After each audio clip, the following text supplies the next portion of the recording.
Hey guys, before we jump into the video, if you haven't watched previous part yet, I've got you covered. The link is in the description.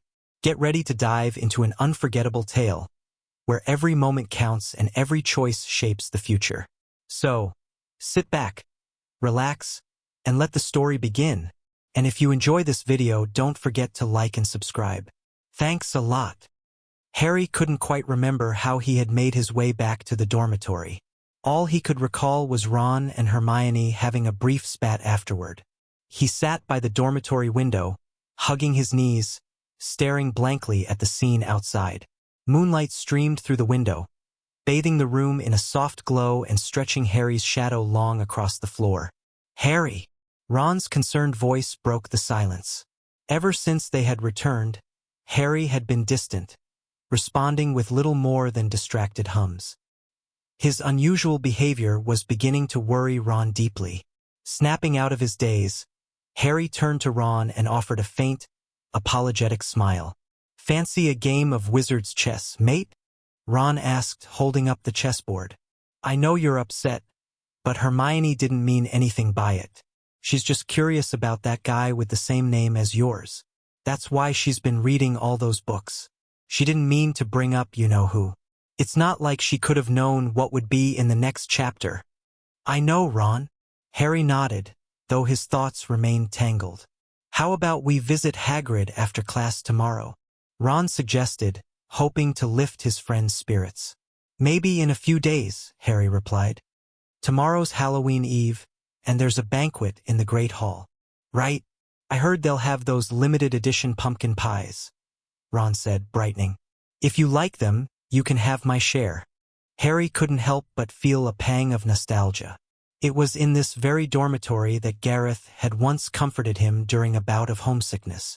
And now, after all these years, hearing Gareth's name again only to learn he was gone forever felt like reopening an old wound. Time might pass like the blink of an eye for Harry, but for his friends it was an entire lifetime. "Thanks, Ron," Harry said with a forced smile. "It's getting late. We should get some sleep. Charms class first thing tomorrow." "All right," Ron agreed, though the crease in his brow betrayed his lingering concern. The next morning, the Gryffindor first years were abuzz with chatter as they gathered for breakfast. This year, Halloween fell on a Friday, which brought some good news. Their usual double potions class with Professor Snape was cancelled. For Gryffindors, no Snape on a Friday was practically a reason to celebrate. The downside, however, was that their afternoon flying class had also been cancelled due to the holiday. For many, it was one of the rare opportunities to practice flying on a broomstick. During breakfast, Professor Flitwick made an exciting announcement. "After weeks of practice, today we'll be learning to make objects fly. Remember, it's a swish and flick," he squeaked, standing atop his familiar stack of books. "And enunciate clearly. Don't forget poor Baruffio, who mispronounced a simple spell and ended up with a buffalo on his chest." Harry always suspected the wand movements were more about focus than necessity. With wandless magic, hand gestures weren't needed at all. What you envisioned was what you cast. "Wingardium Leviosa." Harry flicked his wand with practiced ease, effortlessly levitating the desk in front of him. "Wonderful, Mr. Potter. Simply marvelous," Professor Flitwick exclaimed, hopping excitedly. In his excitement, however, the tiny professor lost his balance and began toppling backward. "Leviosa." Harry reacted instinctively, casting a precise levitation charm to catch him. Though similar to Wingardium Leviosa, the spell was subtly different. It made objects float but didn't allow directional control. Floating midair, Professor Flitwick paddled his arms comically as though swimming. Beaming at Harry, he declared 10 points to Gryffindor. "Superb work, Harry. You must have been reading ahead in your textbook." "Yes, Professor," Harry replied as he gently set the professor back on solid ground. By the end of the lesson, only Hermione had managed to levitate her feather successfully, aside from Ron, who achieved partial success. With Hermione's guidance, Ron managed to lift his feather briefly, but Seamus caused a distraction when his feather unexpectedly exploded, sending Ron's feather crashing back onto the desk. "Maybe you should focus on exploding charms, Seamus," Hermione suggested matter-of-factly as they walked to lunch. "Are you mocking me, Granger?" Seamus retorted, bristling. "Whoa, easy there," Ron interjected quickly, giving Seamus a friendly pat on the arm. Sorry, Seamus, Hermione said hastily. I didn't mean it like that. Satisfied with her apology, Seamus let the matter drop. That evening, the great hall was transformed for the much-anticipated Halloween feast. Bewitched bats flitted through the air, casting fleeting shadows as they swept over the tables, and massive carved pumpkins flickered with candlelight. Where's Harry? Ron asked suddenly, noticing his absence. He said he was going to the restroom, Seamus replied. A pang of concern struck Ron. Was Harry still upset? Should he go check on him? I'll just eat this drumstick first, then go find him, Ron decided, eyeing the spread of food before him. Suddenly, the doors to the great hall burst open. Professor Quirrell stumbled in, his turban askew and his face a mask of terror. Troll! Troll in the dungeon, he shouted, staggering toward Dumbledore. Thought you ought to know. With that, he collapsed to the floor. For a moment, silence reigned. Then chaos erupted as students began screaming. Dumbledore raised his wand, amplifying his voice. Silence! The command cut through the pandemonium like a blade. Prefects, lead your houses back to the dormitories immediately, he ordered, his tone calm but firm. Percy wasted no time. Follow me, Gryffindors. There's no need to panic. The professors will handle the troll. Hermione started to follow Percy but stopped when Ron tugged at her sleeve. Ron? What's wrong? She asked. It's Harry. Ron whispered urgently. He's still in the first-floor restroom. We've got to warn him. He's in danger. Upon hearing Ron's words, Hermione didn't hesitate for even a moment. She spun around and darted after him, weaving her way through the tide of retreating students. The prefects were too busy maintaining order within their houses to notice the two first-years slipping away, heading directly toward danger. Oh no! I hope Harry's okay, Hermione said, her voice trembling with worry. How could he not be? Ron replied, trying to sound confident, though his tone betrayed a hint of doubt. He's the boy who lived. Even who couldn't take him down. What's a troll compared to that? Despite his bravado, Ron couldn't shake a nagging sense of unease. Trolls were legendary for their toughness. With their granite-like skin and resistance to most spells, they were formidable even for experienced wizards. For a first year to stand a chance against one was, well, absurd. Merlin's socks. Ron thought desperately. Please let Harry be all right. I'll give up chicken legs for a whole year if it means he's safe. Meanwhile, the subject of their concern, Harry, was in the middle of fastening his trousers. His original plan had been simple. Use the chaos of the Halloween feast as a cover to sneak into the dungeon beneath the defense against the dark arts classroom. The noise and bustle made it easy to slip away unnoticed. And his excuse was perfectly plausible. He genuinely did need the bathroom. As Harry adjusted his robes, however, an unusual sound caught his attention. Heavy thud, thud, thud footsteps echoed ominously from the corridor outside, accompanied by a stench so vile it made his nose wrinkle instinctively. The source of the disturbance became evident almost immediately. No doubt about it, a troll. Cautiously, Harry pushed open the stall door and peeked out, just in time to lock eyes with the intruder. Standing in the doorway was a towering behemoth, easily 12 feet tall. Its mottled gray skin looked as tough as rock, its tiny head perched incongruously atop a hulking frame. In one massive hand, it dragged a wooden club that was thicker and taller than Harry himself. The troll paused, its pea-sized brain struggling to comprehend the sight of a lone human before it. Realizing its obvious size advantage, it let out a guttural roar meant to intimidate. Harry's response was far from what the troll had expected.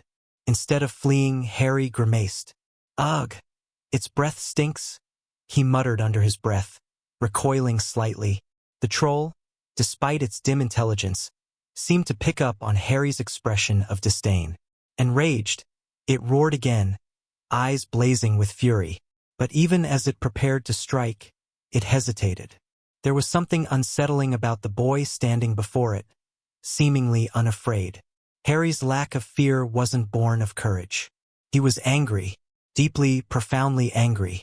The events of the previous day, the loss of someone dear, had left him seething. All he'd wanted was to distract himself with a quiet investigation. Now, this lumbering oaf had ruined everything. Worse, the commotion was bound to draw the professors, dashing his hopes of sneaking away unnoticed. The troll raised its enormous club, its lips curling in a grotesque semblance of a grin. But Harry mirrored that grin, his emerald eyes flashing with something darker. Perfect, he thought grimly. I needed to blow off some steam. And here comes a punching bag, delivered right to me. Sensing danger, the troll hesitated. But before it could act, Harry's wand was already raised. Expelliarmus! A jet of red light struck the troll's arm, sending its massive club flying. The weapon didn't hit the ground, though Harry's wand flicked expertly, suspending the club mid-air. Not so tough without your stick, are you? Harry taunted. As the troll bellowed in rage, Harry gagged, unable to ignore the stench that filled the room. Muttering a transfiguration spell, he turned a broken stall door into heavy iron shackles that clamped tightly around the troll's ankles. Hey, big guy! Harry called out mockingly, drawing the troll's gaze. As it turned toward him, Harry waved his wand, sending the floating club crashing into the troll's shoulder with a deafening wham. The creature howled in pain, staggering as Harry continued the assault. Each blow was deliberate, avoiding vital areas but delivering enough force to leave the troll reeling. The shackles around its ankles disrupted its balance, and with a resounding crash, the troll toppled to the floor. It groaned pitifully, struggling to rise, but Harry wasn't finished. For Harry, this wasn't just about venting anymore. The troll had attacked him first, and in his mind, he was entirely justified in defending himself. Surely, no one could fault him for that. The troll, meanwhile, was overwhelmed with regret. What had possessed it to wander into this building? Why had it confronted this deceptively small but terrifyingly dangerous human? It could only wail in agony, its cries tinged with despair.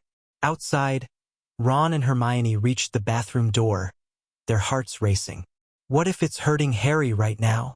Hermione whispered, her voice breaking. It's not.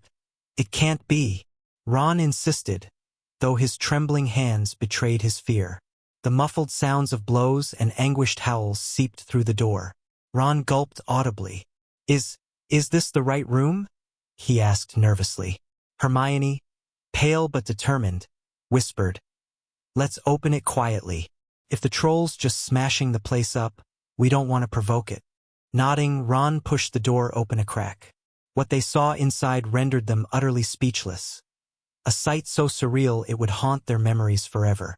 Appearing before Ron and Hermione was a troll sprawled on the ground, clutching its body.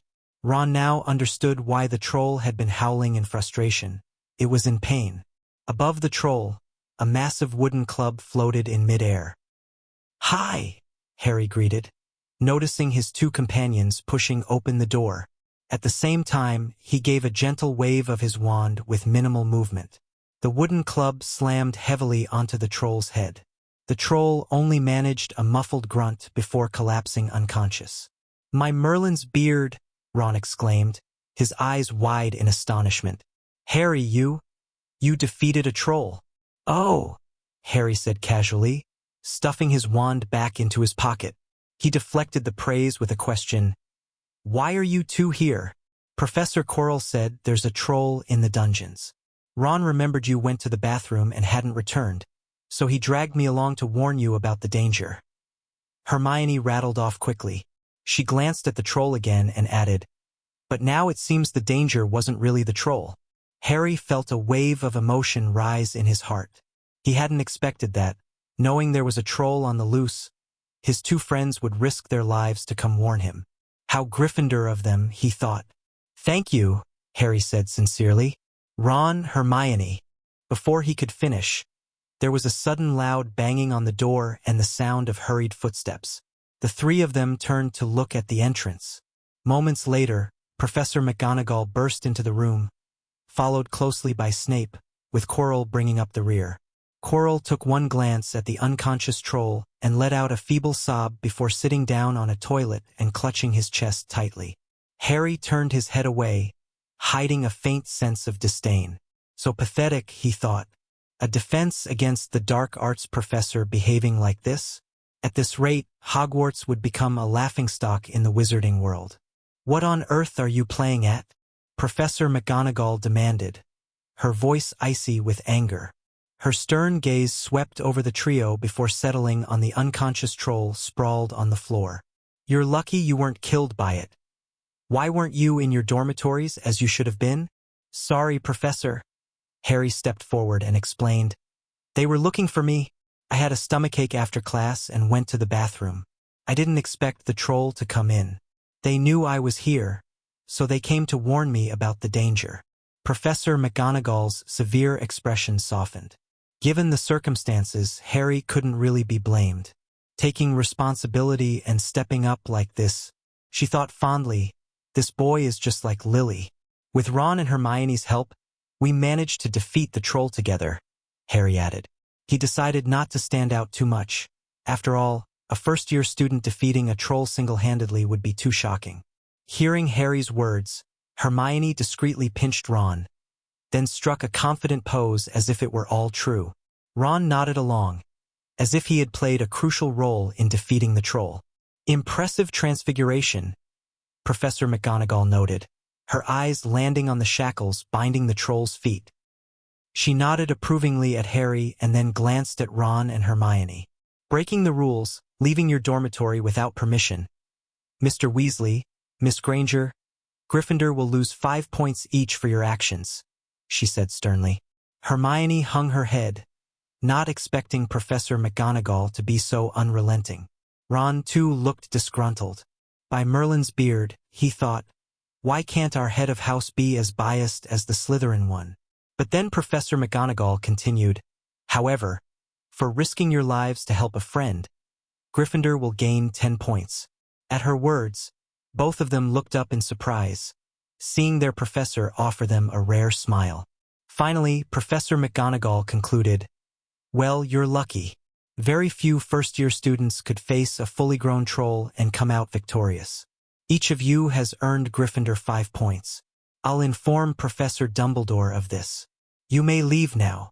Off you go, Professor Quirrell said nervously, getting up from the toilet.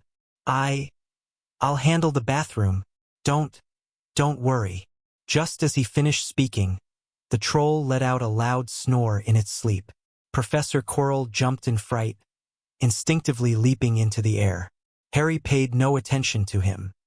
He had noticed that from the moment they entered the room, Professor Snape had been staring at him intently. He didn't think much of it. He felt no hostility towards Snape and believed the feeling was mutual. He's a good friend of my parents, Harry thought. On their way back, Harry stopped on the second floor and turned to his friends. Thank you for today. Ron and Hermione exchanged glances, then smiled warmly at him. Why thank us? Ron said with a big grin. That's just what friends do. Harry froze. He had always regarded Hermione as a classmate he got along with. And Ron, he had always treated Ron kindly because he was the descendant of an old friend. But today, his two companions had risked their lives to warn him. How could he not be moved? Yes, we're friends, Harry nodded firmly, opening his arms to hug Hermione and then Ron. He accepted them as friends. Perhaps it was time for a fresh start, he thought. In addition to old friends, he should also embrace new ones. So, Harry, Hermione suddenly asked, why did you tell Professor McGonagall it was the three of us who defeated the troll? Oh, I just didn't want to draw too much attention, Harry said, a little troubled. You know, they already call me the boy who lived. If word got out that I defeated a troll on my own, I'd end up being surrounded like some zoo animal again. I see. Hermione nodded in understanding, accepting his explanation. By the way, mate, Ron said, slinging an arm around Harry's shoulder. How exactly did you beat that troll? That was seriously cool. It was just a combination of a few spells, Harry said to Ron. I've read some books on dueling techniques in my spare time. I just used some of what I learned and it worked pretty well. You want to try learning it together? He thought of the useless defense against the dark arts teacher. Even in this era, dark wizards hadn't disappeared entirely. Harry didn't think the class would teach them much about defense. In that case, why not revive the concept of dueling? And perhaps it could start with these two friends, he thought. Cool. Ron's eyes lit up. Can I? Why not? Harry shrugged. Children at this age are always easily influenced by those around them.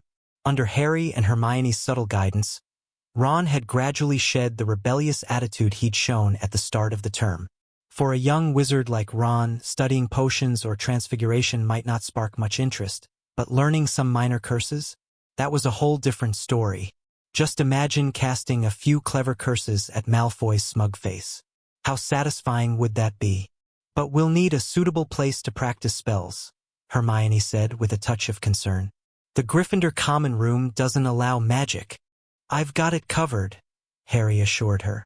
The next day, Harry decided to investigate the dungeon, careful not to draw any attention. Ron and Hermione provided perfect excuses, finding a proper place to practice spells. Taking advantage of their classmates being occupied at the banquet in the Great Hall, Harry quietly made his way to the Defense Against the Dark Arts classroom and located the dungeon entrance. The entrance resembled a cabinet with 4 clock-like dials on the door. To pass through, the dials had to be aligned in specific directions. Drawing his wand, Harry adjusted the dials, following the method Sebastian had taught him. When the last pointer clicked into place, the door swung open with a loud creak, revealing the dungeon beyond. Harry stepped inside, momentarily disoriented by the familiar sensation of dizziness, and surveyed the space. The dungeon, Harry thought, seemed untouched for years. Thick layers of dust coated every surface, and the air was heavy and stale. Wrapping a scarf around his nose to avoid breathing in the stirred-up dust, Harry refrained from using a cleaning charm. He didn't want to risk erasing potential clues during the cleanup. The dungeon earned its name. It lay at the very base of the defense tower, with only faint shafts of light filtering in through the skylight above. Taking out his wand, Harry lit the braziers and torches, illuminating the dark chamber. He approached a nearby desk, brushing aside the thick dust with his wand. To his surprise, he discovered a letter, its handwriting unmistakably Cassandra's. Excitement flickered as he picked it up, but the passage of time had blurred much of the writing. With careful effort, Harry managed to decipher it. I think Veritia Grindelwald is truly insane. Time is forbidden magic, something even Merlin dared not tamper with.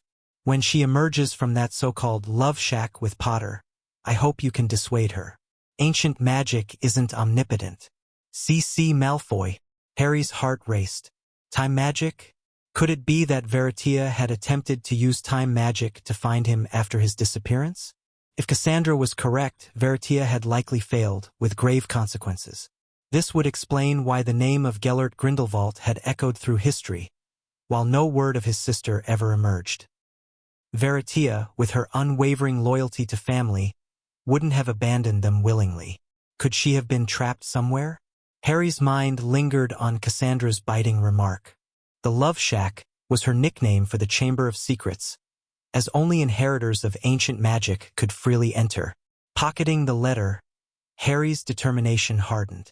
He needed to uncover the truth and harness the artifact within the chamber to awaken ancient magic. Perhaps he could even approach the headmaster for help. For now, Harry set the matter aside. Among the dungeon's contents, he found several thick books on dueling techniques, which he tucked into a pocket enchanted with a disillusionment charm before slipping out unnoticed. Returning to Gryffindor Tower, he placed the books in front of Hermione, who was meticulously reviewing Ron's homework. You made another mistake here, Hermione corrected, pointing at Ron's parchment with a teacher-like precision. Oh, Ron muttered, looking sheepish. Noticing Harry's return, Ron quickly switched the topic. Harry, you're back. Did you find anything? Oh, and Hermione checked your homework and marked the mistakes. It's over there. Harry glanced in the direction Ron indicated, spotting his own work with neat red marks. He and Ron had convinced Hermione to review their homework, but Hermione had flatly refused to let Ron copy hers. Harry, you only have a few gaps in your history of magic essay, Hermione said sharply, before turning to Ron with a glare. And you, Ronald, look at your mistakes. How many times have I told you? It's Leviosa, not Leviosar. Oh, Ron muttered again, puffing out his cheeks in frustration. I found it, Harry said, steering the conversation away from Ron's blunders. "We'll head there later. Look at these books I found. Dueling Strategies of the 19th Century, Harmless Little Curses." Hermione's eyes sparkled with curiosity as she examined the titles. "Good heavens, Harry! These aren't in the library. How do you know?" Harry asked instinctively. Hermione shot him a pointed look, and he understood. Never question the overachievers. She opened Harmless Little Curses, her expression curious. A moment later, she slammed it shut, her face pale as if she'd seen a ghost. "Good heavens, you call these harmless little curses?" she hissed. Harry hadn't read the book and had no idea what it was about. However, judging by Hermione's expression, he could tell that the curse mentioned in it was likely something terrible. "Where did you even find that book?" Hermione exclaimed, clearly unsettled. Rolling her eyes, she added with a touch of exasperation, "Honestly, I'm terrified this book will get us all thrown into Azkaban." "Correction," Ron interjected, raising his hand theatrically. "You're a witch now. God won't save you. He'd probably watch you turn into a human torch." Hermione shot him a venomous glare. What's wrong with the book?" Harry asked cautiously. "Do you know what the very first curse in this book is?" Hermione hissed, glancing around to make sure no one was listening before continuing in a harsh whisper. "It's the Imperious Curse, controlling someone's soul. Who in their right mind calls that harmless?" Harry suddenly remembered it was the book Sebastian had stolen from the Gaunt family. Well, that actually made sense. Considering the Gaunt family's twisted tradition of forcing their children to use the Cruciatus Curse on Muggle kids, it wasn't surprising they'd see soul manipulation as a minor spell. "This must be a Gaunt family heirloom," Harry said without hesitation, throwing his friend under the bus. "When I took it, I noticed a name on the side, something like Omini's Gaunt." "Oh, well, if it's from the Gaunts, that explains everything," Ron chimed in. The Gaunt families descended from Salazar Slytherin, and Slytherin himself was a dark wizard. "One of Hogwarts' founders?" Hermione asked, looking genuinely shocked. "Mr. Slytherin was a dark wizard? How is that possible?" Harry didn't argue. After all, he'd seen Salazar Slytherin's notes in the Chamber of Secrets before, and they weren't exactly the writings of a saint. Ron shrugged nonchalantly, deciding to leave it at that. "This book is off-limits from now on," Hermione declared firmly, her voice dropping to a fierce whisper. "I don't want to get implicated in one of these so-called minor curses and end up in Azkaban, or worse, expelled from school." "You really don't know which one's worse, do you?" Ron teased with a sly grin, earning himself another withering glare. By November, the weather had grown bitterly cold. In the Scottish Highlands, even with the moderating effect of the North Atlantic Current, the high latitude gave the climate a chill comparable to Moscow's. The mountains surrounding the school were cloaked in mist and snow. The lake's surface was frozen over with a thick layer of ice, cold and hard as tempered steel. Each morning, frost blanketed the grounds. From the upper floor windows, they could see Hagrid out on the Quidditch pitch, bundled up in a mole fur coat, rabbit fur gloves, and massive beaver fur boots, de-icing the brooms. For some reason, Hermione seemed more nervous about Harry's first Quidditch match than he was. Ron was the same. Ron spent his days obsessively oiling Harry's broomstick, while Hermione borrowed Quidditch through the ages from the library and insisted Harry read up on the rules. The biting cold prompted Hermione to conjure several handfuls of blue flames that could be stored in jam jars and carried around. She handed them out generously, not just to Harry and Ron, but to Seamus and Neville as well. Seamus, who had long since let go of any grudges, was so grateful for the portable fire that he half-jokingly called Hermione Mum. On Friday, during potions class, Harry absent-mindedly brought Quidditch through the ages with him to the dungeon.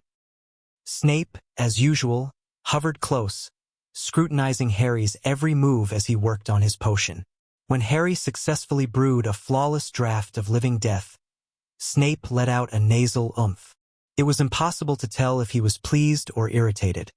So Harry decided to chalk it up to Snape's typical Slytherin habit of being inscrutable. But Snape's attention soon shifted to the book on Harry's desk. Picking it up with alarming speed, He glanced at the title page before sneering. Well, well, Potter, Snape drawled, looming over him. Bringing unrelated books into potions class? 10 points from Gryffindor. And you'll be serving detention in my office every Wednesday and Saturday evening. Harry gaped at him, stunned. Losing points over a Quidditch book? That was new even for Snape. After class, Ron and Hermione caught up to him. Harry, Ron said in a hushed tone, did you notice Snape's limping? Looks like he's injured. Now that you mention it, yeah, Harry replied, recalling Snape's uneven gait. One moment he appeared taller, the next shorter. Still, I need to get that book back, Harry said with determination. You're mad, Hermione and Ron said in unison. But Harry didn't think so. He was convinced that deep down, Snape didn't really hate him. Dislike? Maybe. But hate? Impossible. His parents' friend couldn't possibly despise him. Snape probably just had an issue with Gryffindor as a whole. With this comforting thought, Harry headed for the staff lounge, hoping to get lucky. Knocking softly on the door and hearing no response, he peeked inside. The room was empty except for Snape and Filch. Snape had lifted his robes, exposing his leg. Harry froze, shocked. Snape's leg was covered in fresh wounds, blood oozing from gaping cuts deep enough to expose the muscle. Professor, this, Filch muttered, handing Snape a bandage. Bloody thing, Snape growled. How does anyone manage to keep an eye on 3 heads at once? 3 heads? Harry frowned. Could Snape's injury be tied to some kind of 3-headed creature? Before he could think further, a sharp voice startled him. Potter! Harry looked up, meeting Snape's furious glare as the man hastily let his robes fall back into place. Sorry, Professor, Harry said quickly. I just came to ask if I could have my book back. Get out! Snape bellowed, pointing at the door. Harry didn't need telling twice. He bolted, silently relieved that Snape hadn't docked more points from Gryffindor. Still, what kind of creature had injured Snape? Determined to find out, Harry decided to pay Hagrid a visit. If anyone knew about magical creatures, it was Hagrid. Harry wasn't in a rush to find Hagrid.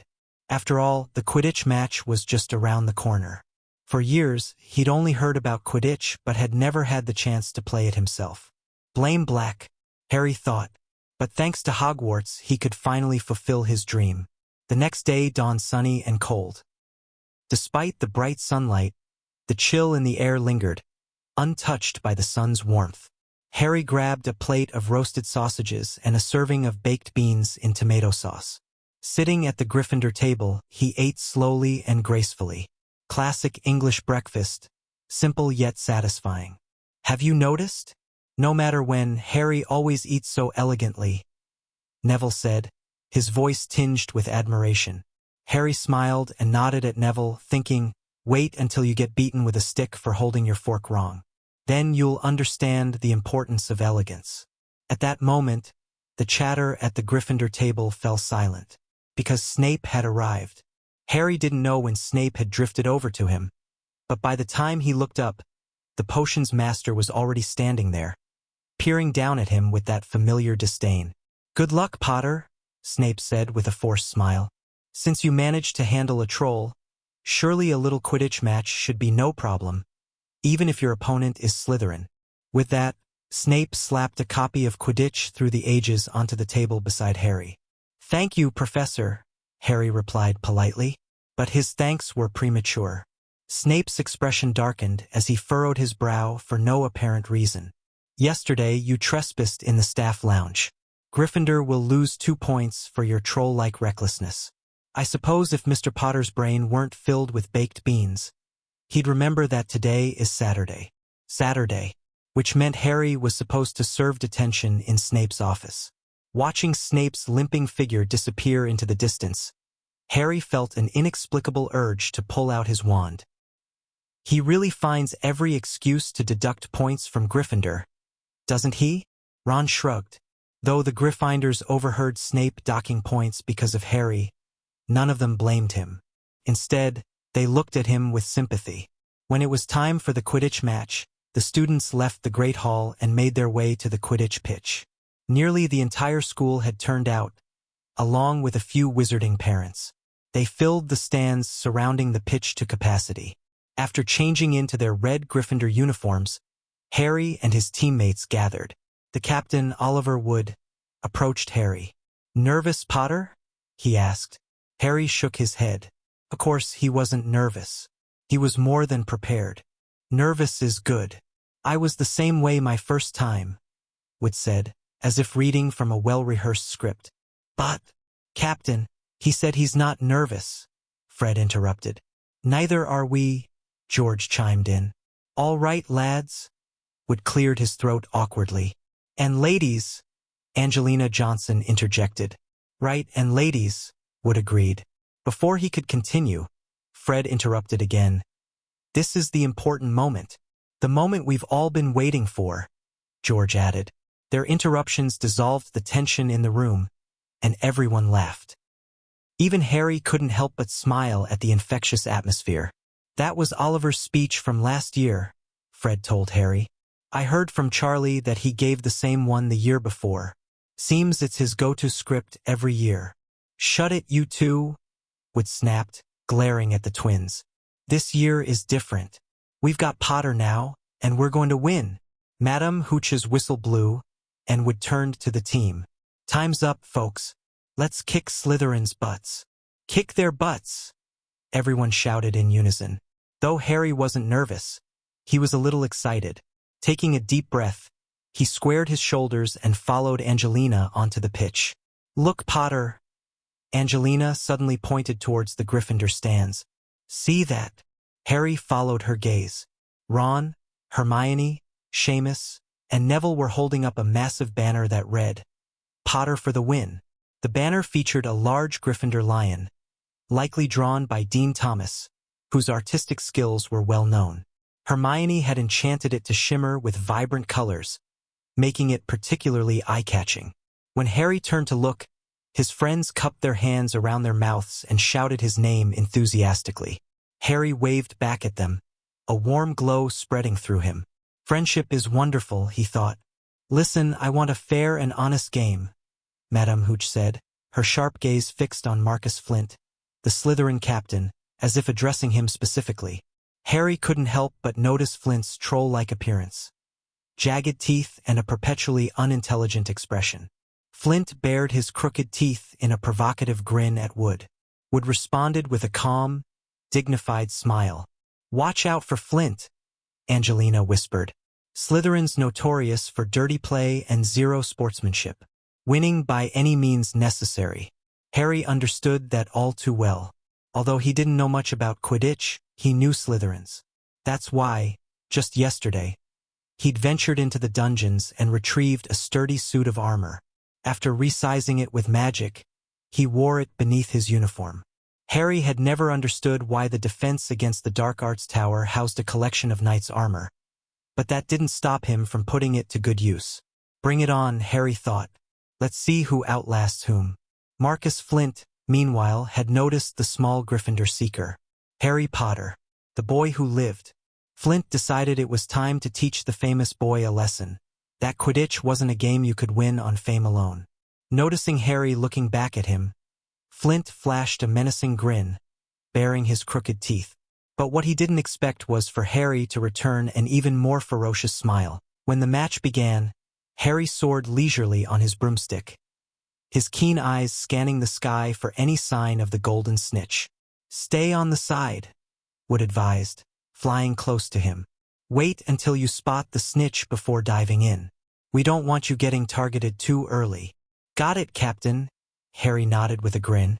"Brilliant." Gryffindor's chaser Angelina Johnson is off to a flying start, deftly snatching the quaffle. The commentator, Lee Jordan, announced with infectious enthusiasm. She's executing a breathtaking spiral to dodge the Slytherin defense, and she's left them all in the dust. Oh, what's this? A Slytherin player is grabbing at her robes, but it's futile. Gryffindor scores 10 points. The stands erupted in cheers from 3 houses, their jubilation clashing with the frustrated roars of the Slytherins.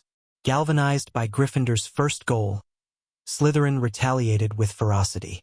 However, Their efforts were repeatedly thwarted by Gryffindor's keeper, Oliver Wood, whose skill seemed almost impenetrable. Shot after shot failed to make it past him. "Here comes Gryffindor on the attack again," Lee's voice rang out. What a move by Alicia Spinnet. Another brilliant recruit scouted by none other than Oliver Wood. She was only a reserve player last year, but, oh no! Slytherin's captain, Marcus Flint, intercepts the quaffle. Let's see how Gryffindor responds. Wait! Incredible! Alicia steals it back with equal flair.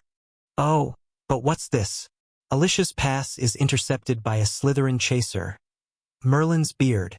Just when it looked like Gryffindor was about to fumble, the quaffle deflects off Angelina's, well-placed chest muscles and straight into the goal. Another 10 points for Gryffindor. Professor McGonagall, seated nearby, delivered a sharp smack to the back of Lee's head. "Stick to the game, Jordan," she admonished, her eyes narrowing. Lee muttered an apology. His enthusiasm only slightly dimmed as he resumed his play-by-play. Meanwhile, Harry hovered above, watching the chaotic match unfold below. Suddenly, Wood's panicked shout reached his ears. "Harry! Watch out!" Harry's hand instinctively tapped the layered protective enchantments on his Quidditch robes as Marcus Flint, grinning wickedly, launched a bludger straight at him. Flint's face lit up with anticipation of Harry's imminent fall. To everyone's astonishment, a dull thud echoed across the pitch as the bludger bounced harmlessly off Harry's enchanted armor. "Harry, you all right?" Fred called out, zooming in and sending the rogue bludger hurtling back toward Flint with a well-aimed strike. "I'm fine," Harry assured, brushing off his robes as though nothing had happened. But just as he spoke, a glint of gold caught his eye. The snitch. Harry leaned forward, urging his broomstick into a steep dive. From across the pitch, Slytherin's seeker, Terrence Higgs, spotted the snitch as well, and the two streaked through the air in hot pursuit. The chasers momentarily paused, captivated by the high-speed duel. Harry's superior broomstick and skill quickly gave him the lead, leaving Higgs trailing 2 lengths behind. "Harry, look out!" Angelina's warning rang from above. Harry glanced to the side just in time to see Flint barreling toward him, clearly intending to ram him mid-air. Bracing himself, Harry shifted his elbow subtly. Thud! Flint yelped as Harry's well-timed counter sent him tumbling off course, spinning through the air like a discarded rag doll. Harry smirked as he glanced back at Flint, who was now clinging to his broom for dear life. But Harry's victory was short-lived. His broom suddenly dipped, jerking violently as though rebelling against his control. "What's happening?" He yanked the broom upward, narrowly avoiding a collision with the ground, but it began bucking even more violently. "Someone's jinxing my broom." Harry's mind raced. Who could it be? Malfoy? No, he's spiteful, but he doesn't have this kind of skill. Gripping the broom tightly, Harry smacked the handle with his free hand. "Finite!" he commanded, but the broom only thrashed harder in defiance. "Harry! Look at Harry!" Ron's panicked voice rose from the Gryffindor stands. Beside him, Hermione seized the binoculars from Neville, her sharp eyes scanning the field. "This doesn't make sense," Ron muttered, his face pale. "With McGonagall's new broom and Harry's flying skills, this shouldn't be happening." "Quiet, Ron," Hermione snapped. "I'm thinking." She turned the binoculars toward the staff box, her expression hardening. "I knew it," she hissed, shoving the binoculars into Ron's hands. "Look, it's Snape. He's muttering something while staring right at Harry. He's cursing the broomstick." "But why?" Ron asked, stunned. "I thought he was friends with Harry's parents. Why would he?" "That doesn't matter now," Hermione interrupted, her voice edged with urgency. "I'll handle this." Without another word, she bolted from the stands, leaving Ron clutching the binoculars in confusion. High above, Harry continued to battle his rebellious broomstick. His sharp gaze shifted to the staff box, where Dumbledore sat serenely, offering no sign of intervention. "Seriously, Dumbledore? Are you just going to watch?" Despite the chaos, Harry resolved not to land. He would expose whoever was behind this sabotage. Activating a farsight charm, Harry's vision zoomed in on the staff section and locked onto Snape, whose lips were moving as his piercing gaze bore into Harry. Could it really be him? Before Harry could react, he noticed Hermione stealthily sneaking toward the teacher's stand. What was she up to? Harry's distraction caused him to momentarily forget to cast Finite Incantatem on his broomstick, leading to a violent shake that almost threw him off. Phew! The stands erupted in gasps and murmurs of alarm. What is Hermione trying to do? Ron muttered anxiously, peering through a pair of binoculars but failing to locate her. I've no clue, Hagrid replied absent-mindedly, his massive hands clasped in silent prayer for Harry. From above, Harry saw Hermione reach the teacher's stand. Before she could do anything, though, he suddenly felt the force that had been tossing his broom vanish. What was going on? He watched as Hermione lit Snape's robes on fire. "You're on fire!" shouted someone next to Snape, snapping him out of his trance. Alarmed, Snape quickly stood up, frantically patting down the flames, looking utterly distraught about his singed robes. Harry was perplexed. What was happening here? There was no time to ponder, though, as a golden glimmer flashed before his eyes. The golden snitch. In an instant, Harry leaned forward, dipping his broom into a dive. With one swift motion, his hand shot out, and the snitch was securely in his grasp. He raised his arm high, the small golden ball buzzing faintly in his grip. Harry Potter has caught the golden snitch. Gryffindor earns 150 points. Lee Jordan's voice boomed with unrestrained excitement. Gryffindor wins the match 170-60. Madame Hooch flew over on her broom, blowing her whistle to signal the end of the match. Gryffindor wins. Harry gracefully landed on the field, where his ecstatic teammates quickly surrounded him, cheering loudly. Potter! Potter! Potter! The Weasley twins, in perfect unison as always, pumped their fists and chanted as if they were copies of each other. Professor McGonagall! Harry shouted excitedly, holding the snitch aloft and beaming at her from the crowd. I caught the golden snitch. Professor McGonagall approached, her expression transitioning from worry to relief as she asked, Potter, are you all right? Was there a problem with your broom? No, Professor, Harry replied, choosing to lie. I think I just lost my grip for a moment. Got a little too nervous. My hands were slippery. Oh, I see. Professor McGonagall's face lit up with a smile, and she clasped her hands together like an excited schoolgirl. How wonderful! We won! We won! Oliver Wood shouted, punching the air triumphantly. We finally beat Slytherin. He had every reason to celebrate. Since joining Hogwarts, Gryffindor had never beaten Slytherin in Quidditch. After some celebratory moments on the pitch, Harry politely declined the invitation to return to the Gryffindor common room with his teammates. Instead, he was pulled aside by Hermione and Ron, who led him to Hagrid's hut. It was Snape, Hermione declared firmly. Ron and I saw it clearly.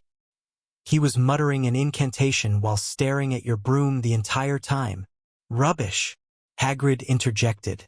His focus had been entirely on Harry during the match, and he hadn't noticed Snape's actions. That's impossible. I even cast a fire charm on Snape's robes, Hermione said. And right after that, Harry's broom stabilized. It's proof that Snape was the one cursing it. Not a chance. Absolutely not. Hagrid barked, frowning deeply. Snape's a professor at Hogwarts. He wouldn't do something like that. Even if you think he might have done it to someone else, it's out of the question when it comes to Harry. Why not? Ron asked in confusion. Don't ask me. I won't say anything, Hagrid muttered, clamming up. The complicated history of the previous generation wasn't something he felt comfortable gossiping about, especially since he'd sworn secrecy to both Dumbledore and Snape. Hermione, Harry interjected before she could press Hagrid further, steering the conversation elsewhere. Yes, Harry? Hermione turned to him.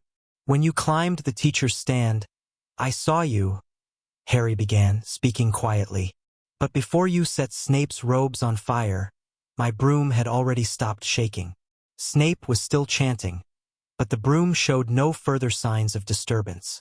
How did you even notice that? Ron asked incredulously. Mate, you're wearing glasses. It's a seeker's instinct, Harry replied casually, offering an irrefutable explanation. Hermione began pacing the room, her brows furrowed as she muttered to herself. If that's the case, then who could it be? Are you sure, Harry? I don't think Snape likes me very much, Harry admitted. But I'm certain he's not the one trying to kill me. He then shifted the topic to a puzzling question. What confuses me most is that Professor Dumbledore was in the stands the whole time. Why didn't he stop my broom from being cursed? Or, he continued thoughtfully, why did the culprit feel bold enough to cast a curse in front of Dumbledore? A sudden thought struck Ron and he raised a finger. Wait, could it be that Dumbledore himself? Before he could finish, Hermione elbowed him sharply. Ronald, are you insane? Do you think Hogwarts is a Death Eater's headquarters? She snapped, fuming like a mother lioness defending her cubs. Ron stuck out his tongue sheepishly. I know that's not true. I was just joking to lighten the mood. But the atmosphere turned even more somber. Of course, I don't doubt Dumbledore, Harry said resolutely, his fingers drumming lightly on the table. I'm just questioning why he remained indifferent. Compared to that, mate, Ron said. It's Saturday today. Snape has you doing detention in his office every Wednesday and Saturday. I don't think you should go. What if he really tries something? Don't worry, it'll be fine, Harry reassured his two concerned friends. That evening, Harry showed up at Snape's office as scheduled. He didn't go alone. Filch escorted him there, practically dragging him by the arm, despite Harry's repeated insistence that he had been invited by Professor Snape. A Gryffindor invited by the head of Slytherin? Filch nearly laughed his teeth out. What Filch didn't expect, however, was that Harry wasn't lying. In fact, Harry had deliberately let himself be caught. Having someone to bicker with on the way made the walk far less boring. Filch, ever the pessimist, found Harry's sharp tongue unbearable. A few sarcastic quips later, Filch was practically spitting fire. If this were decades ago, you'd have been flogged in the dungeons, Filch snarled. Harry shot back without missing a beat. And if this were 100 years ago, you wouldn't even have the right to stand in front of me and speak. Red-faced and seething, Filch had no choice but to angrily drag Harry the rest of the way to Snape's office. Professor, Filch announced, shoving Harry through the door. I caught this Gryffindor student. He dared to lie and say you. He didn't lie, Snape interrupted curtly. Filch looked as though he'd swallowed a fly. He gawked at Harry, then at Snape, utterly speechless. Ignoring them both, Harry began surveying the office. Snape's office, deep in the castle dungeons, was as gloomy as one might expect. Shelves lined the walls, crowded with jars holding slimy, grotesque contents. Preserved animal parts, magical creature embryos, and even what appeared to be a floating brain suspended in viscous green fluid. Had your fill, Potter? The greasy, deliberate drawl came from behind him. Yes, Professor, Harry replied evenly. Snape didn't waste words. With a flick of his wand, 2 buckets, one empty, one full, appeared before Harry. Your task today is to extract mucus from these flobberworms, Snape drawled, his voice slow and deliberate. Without magic. Harry glanced at the bucket teeming with wriggling flobberworms. When he looked up again, Snape had already turned his attention to grading essays. Harry noticed Snape's expression twitch slightly as he picked up Marcus Flint's parchment. After a brief pause, Snape scrawled a D across it. Then, as if reconsidering, he scratched out the D and replaced it with a T. T? Harry frowned. Hogwarts' grading scale went from outstanding O to dreadful D. Unable to resist his curiosity, Harry asked, Professor, what does T stand for? Snape didn't respond, continuing to write with his quill, the scratching sound filling the silence. Just as Harry was about to begin squeezing the flobberworms, Snape's oily voice came again. Troll. Harry shrugged. The answer wasn't particularly surprising. Slytherins seem to have a fondness for the term. Cassandra, for one, frequently called Gryffindor's trolls. Donning dragonhide gloves, Harry began carefully extracting mucus from the worms, collecting the sticky substance in a small jar. One by one, the deflated flobberworms were discarded into the empty bucket. Flobberworm mucus, used to thicken potions, Snape suddenly said, his voice cutting through the quiet. Harry didn't look up. He didn't want Snape's hair grease dripping onto his face. Your technique is mediocre, Snape commented, though his tone was oddly less icy than usual. After completing the task, Harry was dismissed. Standing outside the office, he let out a breath of relief. He had never doubted Snape's innocence. Tonight's detention only reinforced Harry's belief that Snape had no intention of harming him. At least, not fatally. If Snape were guilty, Harry reasoned, he would either try to earn Harry's trust with kindness or strike directly. So, who could it be? Harry didn't get far before noticing someone standing in the corridor ahead of him. The figure wore robes embroidered with stars and moons, a long white beard flowing to his waist. Looking up, Harry saw Dumbledore, smiling kindly, the half-moon spectacles perched on his nose gleaming in the dim light. Harry, Dumbledore said, would you mind joining me for a chat in my office? No, you should be calling me Senior, Harry thought idly. Out loud, he said with feigned urgency, Headmaster, it was Professor Snape who gave me detention. Relax, Harry, Dumbledore said softly. Severus explained everything to me. I'm not here to dock points from Gryffindor. After all, there's hardly any left, is there? As he spoke, Dumbledore gave Harry a playful wink. All right then, let's chat, Harry said, shrugging. Dumbledore chuckled lightly and gestured toward the spiral staircase behind him. Harry followed step by step. His opinion of the headmaster wasn't exactly glowing at the moment. Someone had cast a curse in plain sight during a Quidditch match, and yet the headmaster had, just wait. If Veratia's time magic succeeds and she comes 100 years into the future, when she finds out you locked up her brother Gellert. Fizzing whiz-bees.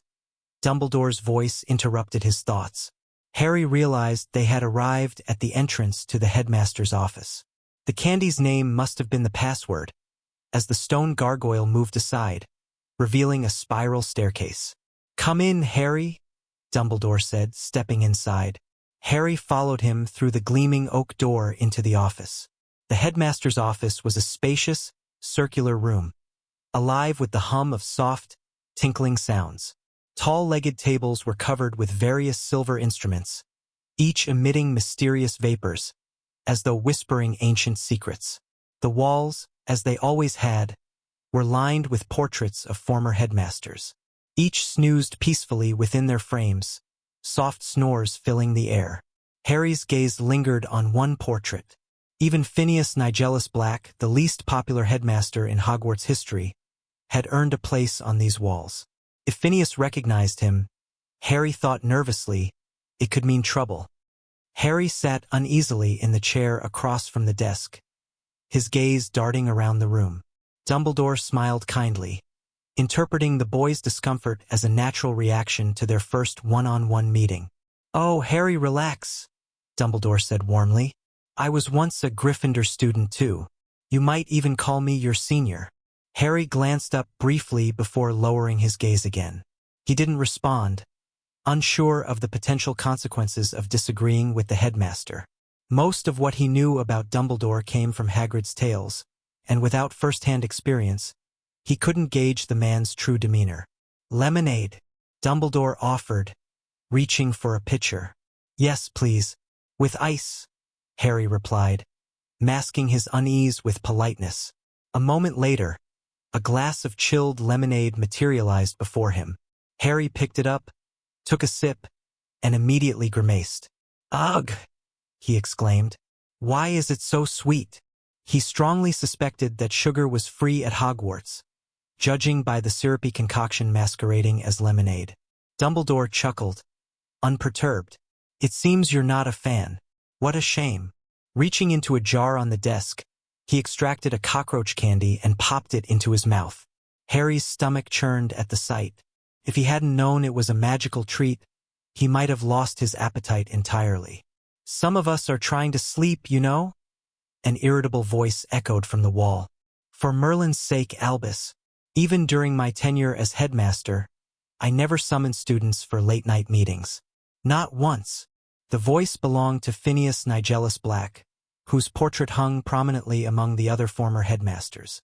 Harry immediately recognized the sharp tone and condescending air. "Don't look at me. Don't look at me," Harry silently prayed, hoping to avoid drawing Black's attention. Fate, however, had other plans.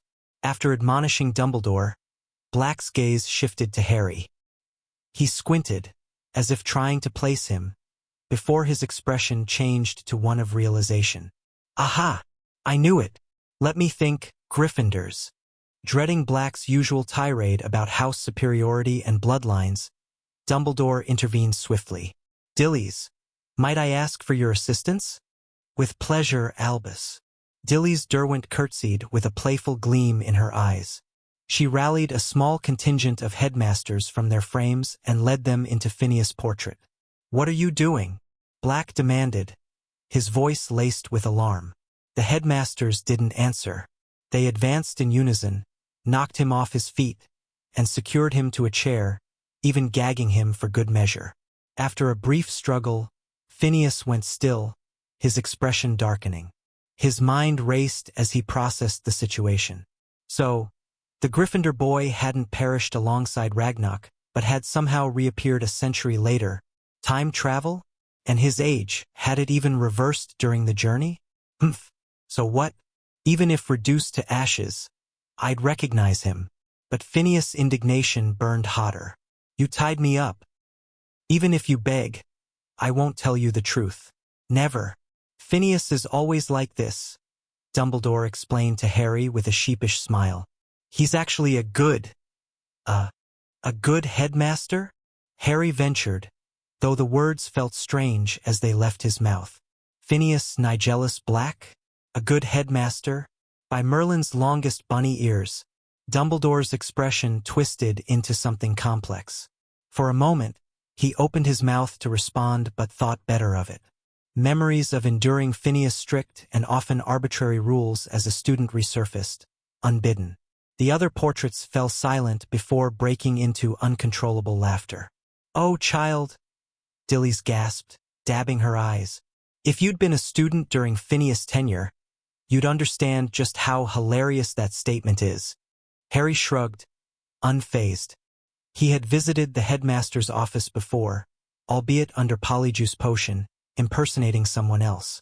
Besides, the other headmasters had never interacted with him directly, so their lack of recognition wasn't surprising. To be fair, Eupraxia Mole chimed in, Phineas' efforts to unite the houses were unparalleled. Not even the founders themselves could have done better. Phineas thrashed furiously in his chair, the wooden frame creaking under the strain. "Portraits truly are fascinating, aren't they?" Dumbledore mused, raising his lemonade in a toast to the animated frames. Harry decided it was time to steer the conversation toward more pressing matters. He was young and valued his sleep after all. "Well, Headmaster," Harry began, "I wanted to talk about what happened on the Quidditch pitch today." "Go ahead," Dumbledore replied, dropping another cockroach candy into his glass.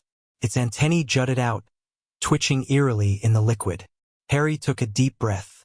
"I believe someone cursed my broomstick. It went out of control, and a classmate warned me it might have been a jinx." "It must have been Hermione," Dumbledore chuckled. "At her age, few witches match her brilliance." "Which brings me to my question," Harry interrupted. "Why would someone dare curse my broomstick in front of you? And more importantly, why didn't you do anything about it? Someone was already doing their best to save you, weren't they?" Dumbledore replied, stroking his beard thoughtfully. As he disentangled a stray cockroach candy from his beard, he glanced up to find Harry studying his glass with the same apprehension. "Are you afraid of me?"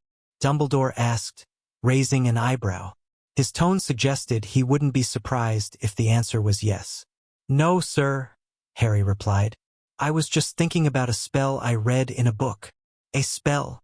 Yes, Harry said carefully. One that claims you can read someone's thoughts just by gazing into their eyes. When Harry gave his answer, Dumbledore smiled, relief spreading across his face. Legilimency. The incantation is legilimens, he said, placing the cockroach cluster candy back into its jar. But you don't need to worry. I don't use the spell on young wizards, Dumbledore added with a wise smile that suited his age. I've lived long enough, Harry. For a man over 100 years old, whatever a child of 11 is thinking is usually written all over their face. That's true, Harry replied with a small smile, setting his cup back on the table, though he kept his head lowered. Noticing Harry's lingering unease, Dumbledore spoke again. All right then, it's getting late. I won't keep you here chatting any longer. Head back and get a good night's sleep, Harry. Put today's troubles behind you. Yes, Headmaster, Harry replied politely. Dumbledore blinked, his half-moon glasses glinting. I prefer being called Professor over Headmaster, he remarked.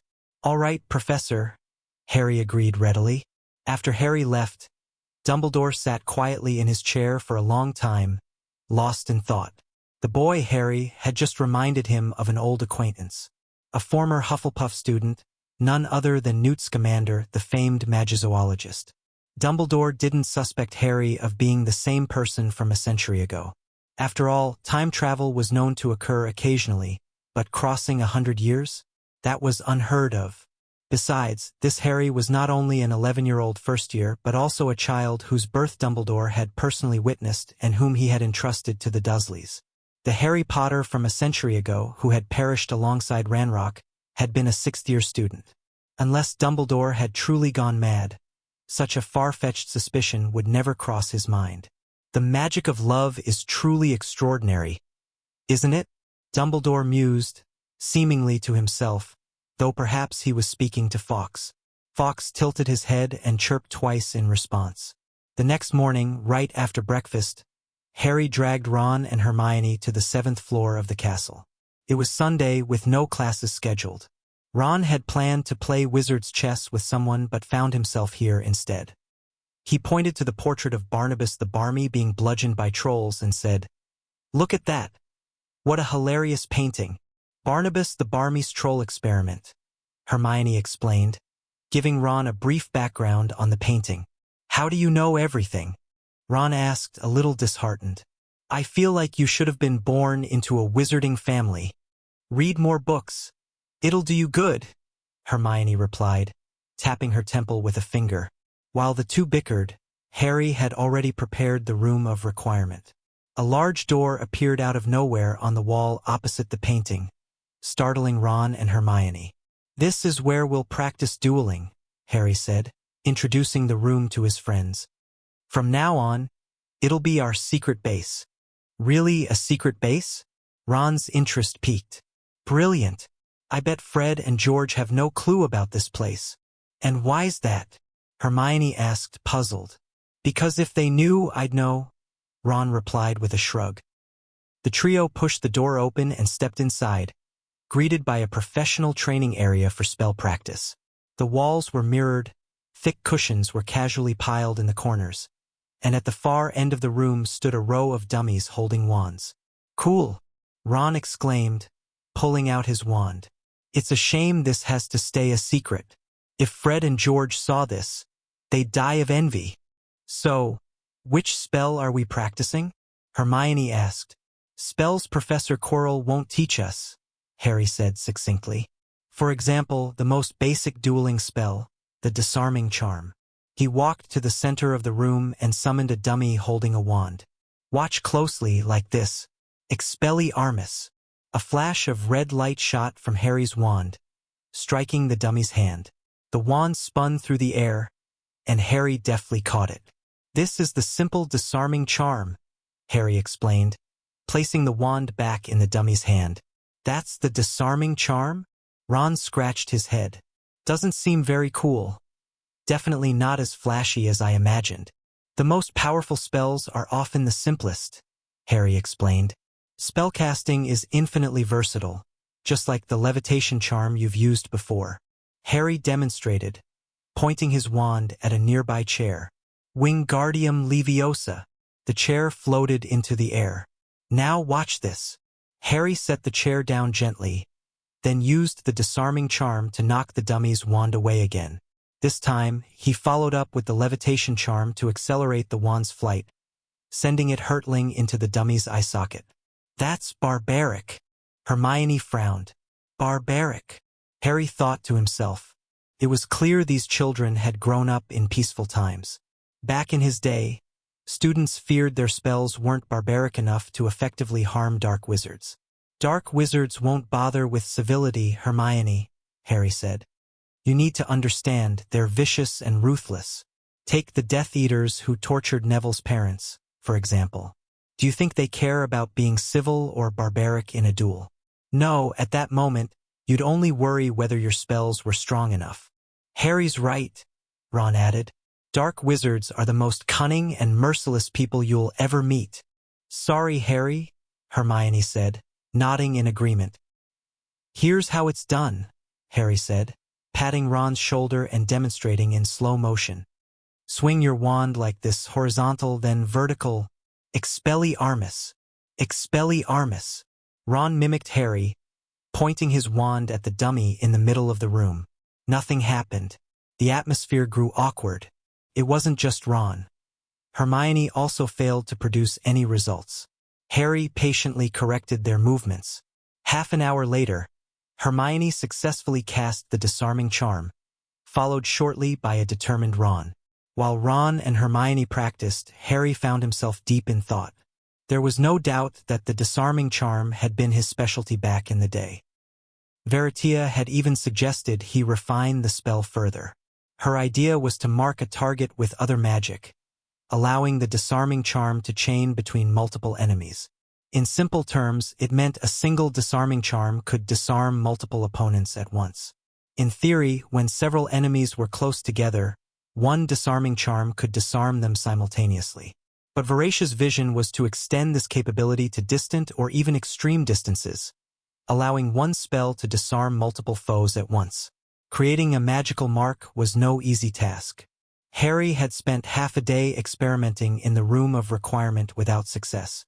Meanwhile, Hermione and Ron were enthusiastically dueling with Expelliarmus spells, taking turns to pummel the training dummy, their delight plainly visible. But Harry couldn't ignore a growing concern.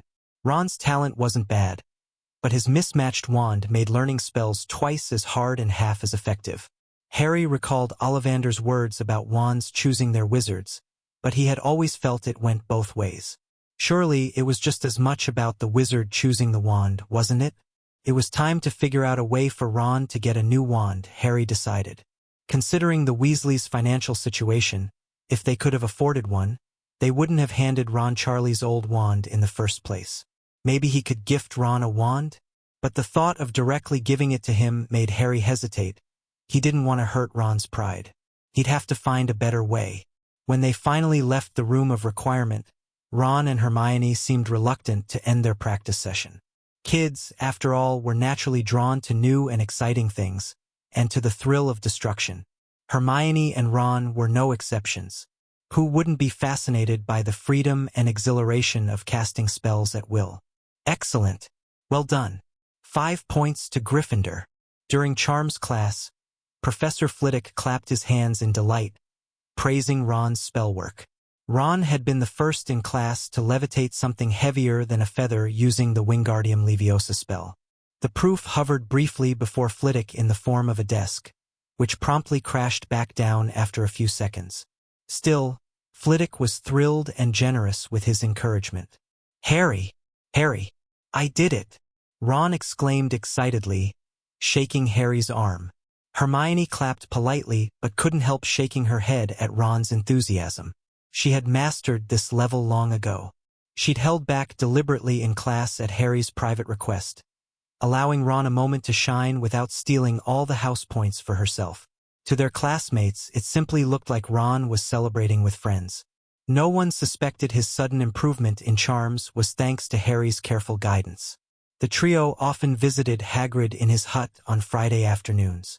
As usual, Harry didn't hesitate to accept a rock cake under the disapproving stares of his friends. Just soak it in tea before eating, Harry advised. I tried it last time when I had a toothache. It worked surprisingly well. Hagrid, could you break them into smaller pieces for us? Of course, Harry, Hagrid said cheerfully, taking the rock cakes and breaking them into manageable chunks. Fully aware that human teeth were no match for his baking, Hagrid smiled as he poured them each a cup of honey water. Phew! Harry took a sip and said to Hagrid with mock relief, You know, Hagrid, this is lemonade. What I had in the headmaster's office the other day. That was more like lemon syrup. You were in Dumbledore's office? Hagrid asked, stroking his beard. Dumbledore's a good man, isn't he? Loves sweets, everyone knows that. Professor McGonagall keeps trying to hide his candy. But it never works. Most of Snape's tooth-strengthening potions end up going to him. Hagrid leaned in conspiratorially, motioning for the trio to do the same. Speaking of Snape, he whispered. He suggested the tooth potion expenses go on the school board's budget. But Dumbledore refused. Hermione frowned. Hagrid, don't you realize Snape was being sarcastic? Hagrid blinked in surprise. Oh, he was. Yes, the trio said in unison. Oh. Hagrid scratched his head and chuckled. I was wondering why he'd say something like that. By the way, Hagrid, Harry interjected. Since you mentioned Snape, I saw him after Halloween, and his leg looked injured. Filch was treating him, and I overheard something about a three-headed animal biting him. You're the expert on magical creatures. Any idea what it might be? Oh, I wouldn't call myself an expert, Hagrid said modestly, scratching his head again. But maybe it was Fluffy. Fluffy? The trio asked in unison. Yeah, Fluffy's a three-headed dog I got off a Greek bloke.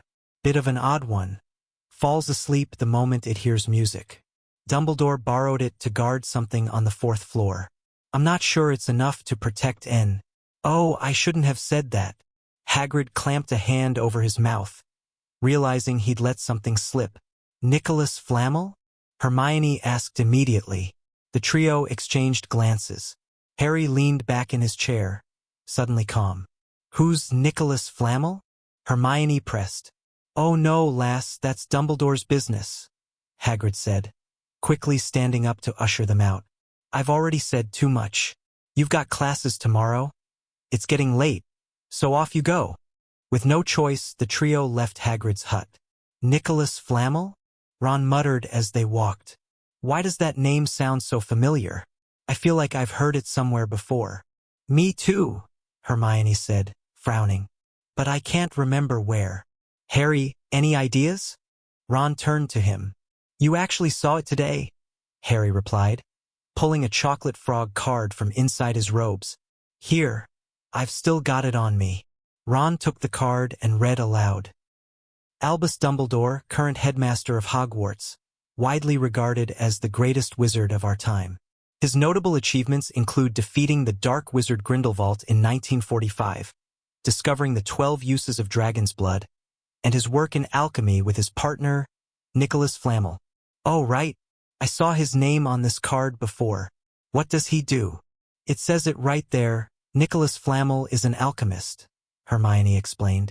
I read about him in a book, Harry said smoothly, not missing a beat. Nicholas Flamel is over 600 years old. He's lived since the 14th century and is said to own the Philosopher's Stone, a magical object with incredible powers. It can turn any metal into gold and grant immortality. Hermione and Ron exchanged a shocked look, gasping audibly. Ron was astonished by the stone's miraculous abilities. Hermione, however, was amazed by Harry's impressive knowledge. You know so much, Harry, she said admiringly. Harry simply smiled modestly. Internally, he thought, if only you knew. I've met Nicholas Flamel myself. Thanks, waiting for next part.